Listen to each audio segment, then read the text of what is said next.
Ce jeudi est donc une nouvelle journée décisive pour la colère agricole qui s'exprime maintenant avec force depuis 14 jours. Le Premier ministre Gabriel Attal fait une nouvelle série d'annonces. Emmanuel Macron doit aussi, lui, prendre la parole de Bruxelles. Devenu, vous allez le voir, l'épicentre de la contestation. 1000 tracteurs encerclent depuis ce matin le Parlement européen. La situation est tendue. Lise Cloy est sur place, Vincent Lamot et Thierry Chartier. Des jets d'œufs par centaines et des tirs de mortiers d'artifice au pied du Parlement européen. Depuis hier, près d'1 millier de tracteurs envahissent les rues de Bruxelles. Parmi eux, plusieurs dizaines de Français, dont Jonathan, maraîcher. On ne peut plus accepter l'agriculture industrielle. Il a fait le voyage depuis la Bretagne. On est arrivé en train ce matin. Donc c'est nécessaire d'être là aujourd'hui. Parce qu'on est nombreux, parce qu'on arrive à faire entendre la voix des paysannes et des paysans qui pourraient se sentir seuls et reculés dans leur campagne, au loin, c'est porter cette voix-là. Ce matin, les échanges musclés avec les forces de l'ordre se poursuivent. Certains manifestants ont même installé des barricades à quelques centaines de mètres seulement du siège du Conseil européen, où se tient aujourd'hui un sommet consacré à l'Ukraine. La question agricole doit aussi être abordée. Bruxelles, c'est vraiment un endroit où nos revendications, elles portent vraiment, puisque les accords de libre-échange, ils sont négociés au niveau de l'Europe. Ils ne sont pas les seuls à avoir passé la frontière. Espagnols, Italiens, certains manifestants sont venus des 4 coins de l'Europe. Ça fait vraiment chaud au cœur d'être réunis. Je pense qu'on est une dizaine de pays, nous, à la coordination européenne, aujourd'hui ici présents sur cette place à Bruxelles, pour redire de façon haut et forte, stop à tous les accords de libre-échange. D'autres agriculteurs français doivent arriver à Bruxelles tout au long de la journée.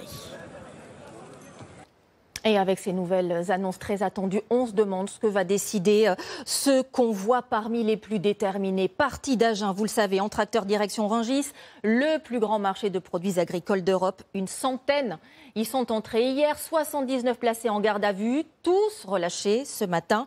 Avec eux, Sylvain Milan-Voilé à Merlier et Florian Litzler. Ils ont recommencé, dans le calme et avec l'envie de dialoguer. Il y a quelques minutes, 3 agriculteurs de la coordination rurale du Lot-et-Garonne sont rentrés à l'intérieur du marché de Rungis. Le but, c'était de venir, de montrer qu'on ne voulait rien casser, on ne veut rien casser. On a discuté avec des importateurs, des gens que l'on connaît, on les avait eus déjà au téléphone, ils nous soutiennent vraiment pleinement. Pourtant, le groupe de manifestants auquel ils appartiennent ne les accompagne pas. À Roinville, à 50 km au sud de Paris, ces agriculteurs lot-et-garonnais s'apprêtent même à reprendre la route, mais désormais en tournant le dos à la capitale. Il ne faut pas oublier que ça va faire 2 semaines qu'on n'est pas dans nos fermes. Hein. Donc le travail nous attend aussi. Hein. On ne vit pas d'amour et d'eau fraîche comme certains.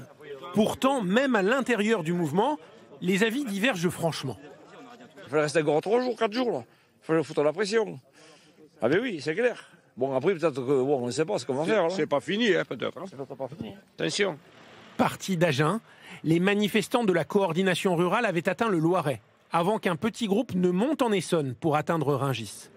Bloqué près d'Orléans, l'autre partie des agriculteurs lot-et-garonnais a décidé de repartir, avant d'être immobilisé par les forces de l'ordre.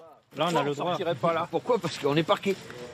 On est parqués. Pourquoi tout le monde a le droit d'aller manifester à Paris ? Pas nous, pas le monde agricole. On a fait quoi de mal ? On veut juste vivre dans notre métier. Nous sommes parqués.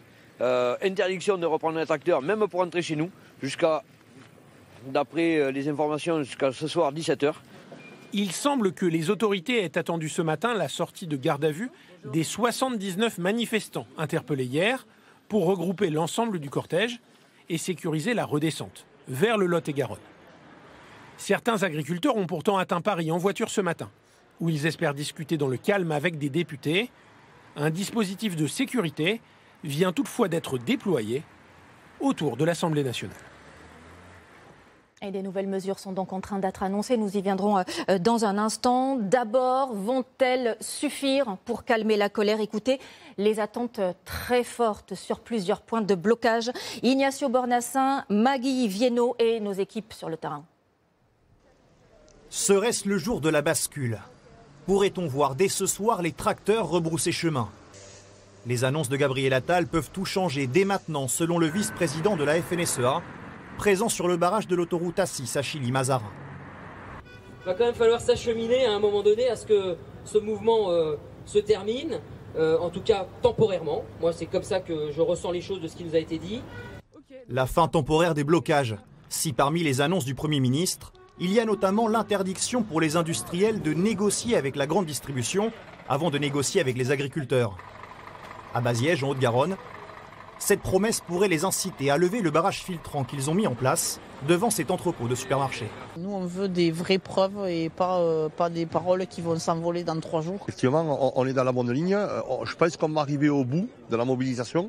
Mais tant que les choses ne sont pas mises sur un papier et écrites, on ne lèvera pas nos actions.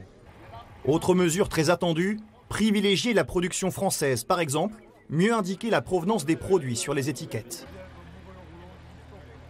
C'est très important déjà, en plus gros, parce que c'est souvent marqué en petit, et tout ce qui vient de l'étranger, c'est marqué encore en plus petit, on n'arrive pas à voir la différence entre nos produits et les produits étrangers, et ça, le consommateur, il ne voit pas assez la différence. Sur l'ensemble des barrages du pays, les agriculteurs sont à l'écoute du Premier ministre actuellement. De certaines aides. Et Adrien Gindre, chef de notre service politique, nous a rejoint. Bonjour Adrien. Bonjour. Que faut-il retenir déjà pour le moment des toutes nouvelles annonces de Gabriel Attal? Il y a 2 mots-clés qui ont été mis en avant par le chef du gouvernement il y a quelques instants, produire et protéger. Ce qui sous-tend toute l'idéologie qui est en train d'être présentée, c'est ce concept de souveraineté. Il va d'ailleurs être inscrit dans la loi, la souveraineté agricole et alimentaire. Ça passe par plusieurs choses, au-delà du symbole de l'écrire dans la loi, bien sûr. Oui. Il va y avoir un plan très concret pour nos éleveurs, filière par filière, pour consolider notre capacité à produire en France. Et puis il y a toute une série d'autres volets qui doivent encore être précisés concernant le revenu des agriculteurs, notamment, bien sûr, c'est le cœur des revendications, également la concurrence déloyale et tout ce qui a trait au changement climatique, puisque là encore, le gouvernement dit qu'il doit continuer d'accompagner et d'amplifier les aides dont bénéficient nos agriculteurs. Merci déjà Adrien pour ces précisions. On sait qu'ils attendent de l'argent, de la trésorerie immédiatement dans les fermes. Et ce sera l'un des enjeux, bien sûr, pour le gouvernement. Il en a bien conscience, le Premier ministre. Merci Adrien. À voir donc comment vont réagir les manifestants sur les barrages. Seront-ils satisfaits? C'est une nouvelle série d'annonces, la 3e si on compte le discours de politique générale de mardi. Alors au 14e jour de mobilisation, le mouvement est-il toujours autant soutenu par les Français? Eh bien, nous partons à Nantes, où tout le quotidien est bouleversé particulièrement. C'est avec Marine Giraud, Fanny Bourdillon et Nathan Minguet. Ce matin, les Nantais étaient debout plus tôt que d'habitude. Dès 7h30, les files de voitures s'allongent en ville. Ceux qui ont un vélo ont préféré l'enfourcher, les autres n'ont d'autre choix que de patienter. Toutes les 100 mètres, ils me rajoutent 12 minutes. Donc voilà. Là, j'ai abandonné le travail, j'ai appelé. Donc j'ai des démarches administratives à faire et puis c'est tout. Là, je vais mettre 3 quarts d'heure de plus. Quand même. Oui, mais c'est pas grave, c'est pour une bonne cause. Depuis mardi soir, les agriculteurs bloquent l'un des principaux ponts du périphérique. Les Nantais tentent de trouver des alternatives, mais de nombreux axes sont embouteillés. Naka est sur le point de manquer son rendez-vous. C'est un rendez-vous très important que je ne dois absolument pas rater, sauf que c'est dans 6 minutes pour l'appel. Simplement, je pense pas arriver chez moi avant 6 minutes. On n'avance pas plus que ça. Naka n'a pas le choix, il fera son rendez-vous par téléphone dans sa voiture. Dans cette auto-école aussi, des moniteurs n'ont pas réussi à venir. Alors j'ai certains collègues qui ne peuvent pas se rendre au centre d'examen tellement ça prend de temps. Ils ne peuvent pas mobiliser une demi-journée juste pour aller passer quelques examens. Alors pour les dates d'examen, tu auras un examen. Mais ce sont surtout les élèves qui craignent de rater leur permis de conduire. Ils ne savent pas s'ils vont passer ou pas, s'ils vont être à l'heure. Déjà qu'ils sont stressés pour passer le permis, ça rajoute un stress en plus. Pour limiter le stress, des Nantais ont préféré rester chez eux, en télétravail. Ce coiffeur, situé dans un quartier de bureau, craint de ne pas voir venir ses clients. Ça va impacter quelqu'un qui va mettre 20 minutes de route, ne va pas s'embêter là à avoir 1 heure de route coincée dans des bouchons pour venir. À midi, le pont de Cheviré était toujours bloqué. Si les agriculteurs décident de poursuivre leur mobilisation, les embouteillages risquent de durer à Nantes.